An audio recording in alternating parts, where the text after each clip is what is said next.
On a hot summer morning in Trenton, New Jersey, a passerby notices a gray Kia sedan parked on the street with the driver's side door wide open.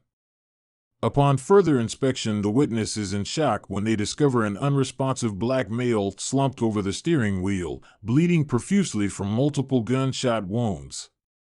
The witness contacts Trenton State Police, who swiftly respond to Morris and Commonwealth Avenues a little after 8 a.m., where they encounter the victim clinging onto life.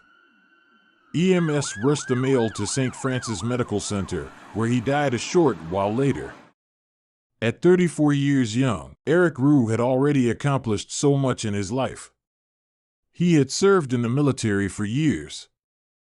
After some time had passed, he decided to become a reservist, at which point he worked as an operations manager for Old Navy, as well as a manager for Sephora before returning to his passion, the military. At the time of his death, he was an automated logistical specialist in the United States Army. He was described as being a workaholic, someone his fellow soldiers could count on, and the same could be said about him by his friends. Having known Eric for 12 years leading up to his passing, he was always there with a positive attitude, wearing a smile from ear to ear, so humble, so giving, and this was truly who he was.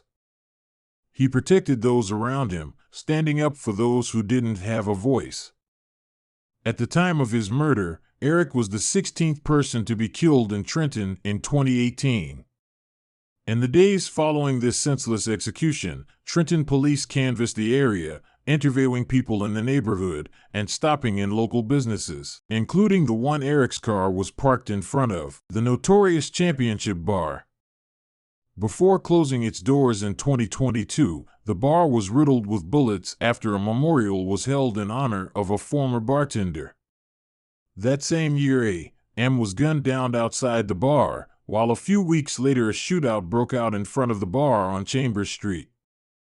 While these incidents have never been confirmed as the reason for the bar closing its doors, one can speculate that they may have played a role in such a drastic decision. According to video footage received from the Championship Bar, on September 1st, Michael Beckett, age 29, entered the bar, the same bar Eric had been attending that fateful morning. In the video, Beckett can be seen getting into a physical altercation with another male at the bar around 12:30 a.m. The altercation leads to Beckett being thrown out of the bar by bouncers. Unbeknown to Eric, who would often sleep in his car outside of the bar if he was too tired to drive back to Pennsylvania where he had been living, around 6:30 a.m., 6 hours after the altercation in the bar, surveillance footage shows a dark-colored Mazda sedan drop off Beckett near the intersection of Chambers Street and Morris Avenue. He proceeds to walk to the front passenger door of a vehicle occupied by Eric and leans his right hand on the door frame of the front passenger door where the soldier had been resting. Beckett then appears to engage the victim in conversation for a mere 60 seconds before shooting Eric through the front passenger's window, which was partially opened. After killing the victim in cold blood, footage shows Beckett running on foot to a dark gray Volvo sedan parked on the opposite side of the street. He then speeds off. Eric can be seen getting into the driver's seat of his vehicle, seconds before slumping over onto the steering wheel. While Beckett was seen on video getting into a bar fight with a black male, 6 hours before the homicide, court documents did not identify the black male whom Beckett had a physical altercation with as being Eric. As a result of the investigation, warrants were issued, and on September 6 Beckett was arrested during a motor vehicle stop and charged with murder in addition to related weapons offenses. Unfortunately, I was unable to find out his prison sentence, but if and when I do, I will update this video.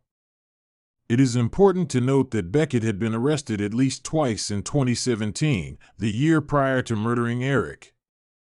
He was charged with attempted murder in connection with a July 2017 shooting where a 17-year-old male suffered gunshot wounds to both of his legs. Luckily, that victim survived.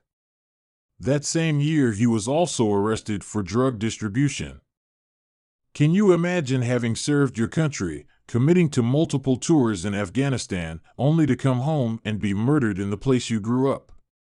Having made it out of one of America's most dangerous cities, and yet you succumb to the fate of so many from that area. Eric should still be here, lighting up the world with his infectious smile. Getting married, becoming a father, but instead a coward took all of that away from him. There isn't one day that goes by where I don't think of Eric and all of the good times we shared while growing into adulthood. Creating this video has been emotional to say the least. Tears of joy, tears of laughter, and raging anger at the man who took this incredible person away from us, but it is one of the many ways I can keep Eric's memory alive. So if you have enjoyed this video, please comment, like, subscribe, and join me by sharing this video across all of your social media platforms. This is the least I can do for a man who laid his life on the line, fighting for my freedom. Rest in paradise, Eric Rue, and until we meet again.